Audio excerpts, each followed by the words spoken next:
सर्वांचे आपल्या यूट्यूबवरती स्वागत आहे। असेच व्हिडिओ पाहण्यासाठी आमच्या चॅनलला सबस्क्राईब करा। चला तर आज काही महत्त्वाचे प्रश्न पाहूया।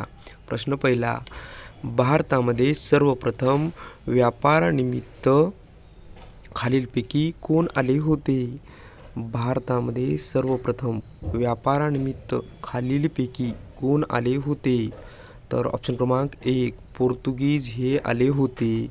प्रश्न क्रमांक दुसरा, पहिले महायुद्ध खालीलपैकी केव्हा सुरू झाले? पहिले महायुद्ध खालीलपैकी केव्हा सुरू झाले? ऑप्शन क्रमांक 1 1914 रोजी पहिले महायुद्ध सुरू झाले।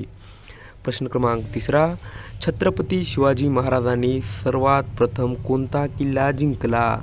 छत्रपती शिवाजी महाराजांनी सर्वात प्रथम कोणता किल्ला जिंकला? तर ऑप्शन क्रमांक 3 तोरणा हा किल्ला जिंकला।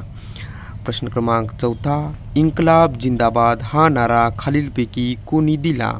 इन्कलाब जिंदाबाद हा नारा खालीलपैकी कोणी दिला? तर ऑप्शन क्रमांक 2 भगतसिंग यांनी हा पहिल्यांदा नारा दिला।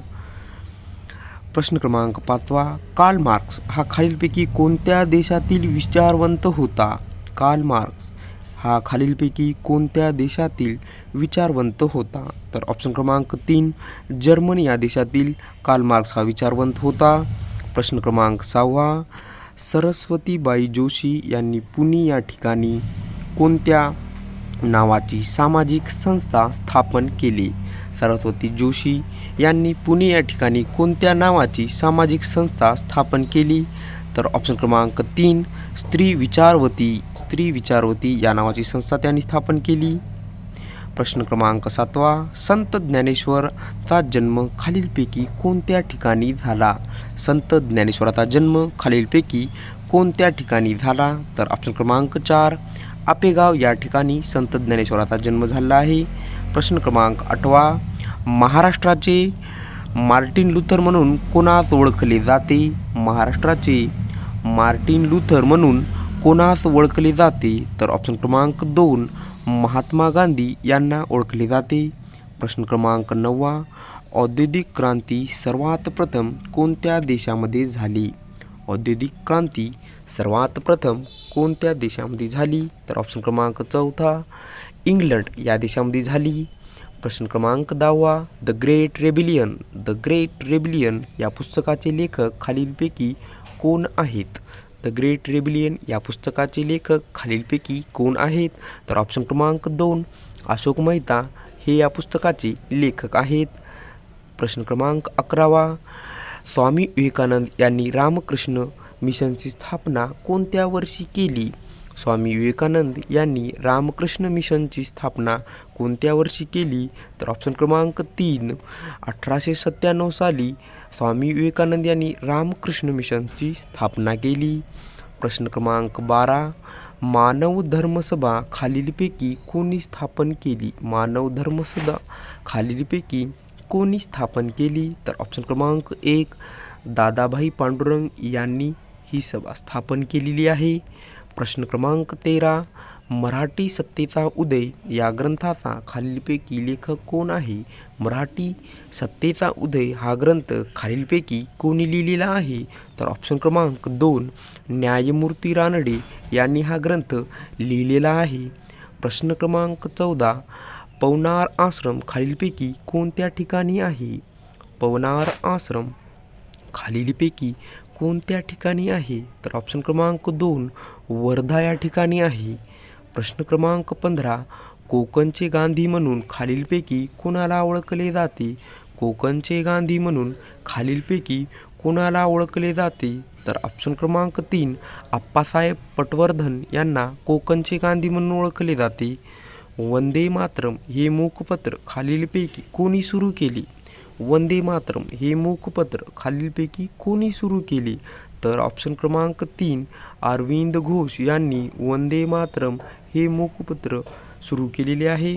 प्रश्न क्रमांक 17, भारतात इंग्रजी शिक्षणाचा पाया खालीलपैकी कोणी घातलेला आहे? भारतात इंग्रजी शिक्षणाचा पाया खालीलपैकी कोणी घातला? तर ऑप्शन क्रमांक 2 लॉर्ड मेकॉले यांनी भारतात इंग्रजी शिक्षणाचा पाया घातलेला आहे।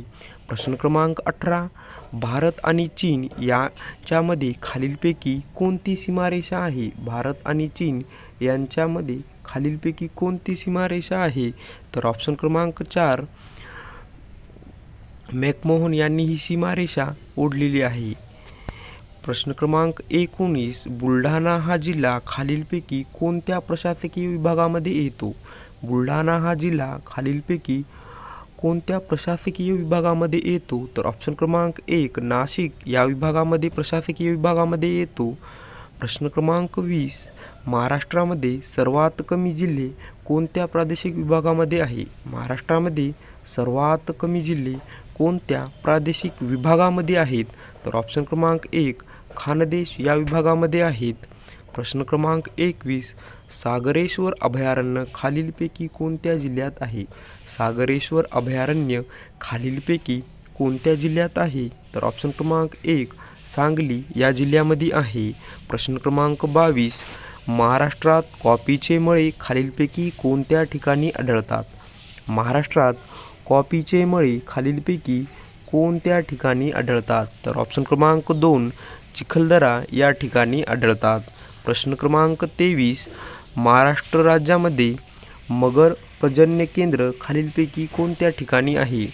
महाराष्ट्र राज्यामध्ये मगर प्रजनन केंद्र खालीलपैकी कोणत्या ठिकाणी आहे? तर ऑप्शन क्रमांक 3 ताडोबा या ठिकाणी आहे. प्रश्न क्रमांक 24 कराड ते चिपळूण या महामार्गावर कोणता घाट आढळतो? कराड ते चिपळूण या महामार्गावर कोणता घाट आढळतो? तर ऑप्शन क्रमांक 4 कुंभाळी हा घाट आढळतो. प्रश्न क्रमांक 25 दरकेसा टेकड्या खालीलपैकी कोणत्या जिल्ह्यामध्ये आहे? दरकेसा टेकड्या खालीलपैकी कोणत्या जिल्ह्यामध्ये आहेत? तर ऑप्शन क्रमांक 1 गोंदिया या जिल्ह्यामध्ये आहेत. प्रश्न क्रमांक 26 भारतीय राज्यघटनेची उद्देशपत्रिका प्रथम केव्हा दुरुस्त करण्यात आली? भारतीय राज्यघटनेची उद्देशपत्रिका प्रथम केव्हा दुरुस्त करण्यात आली? तर ऑप्शन क्रमांक 3 1976 रोजी सर्वात प्रथम भारतीय राज्यघटनेची उद्देशपत्रिका दुरुस्त करण्यात आली. प्रश्न क्रमांक 27 महापौर आपला राजीनामा खालीलपैकी कोणाकडे सादर करतात? महापौर आपला राजीनामा खालीलपैकी कोणाकडे सादर करतात?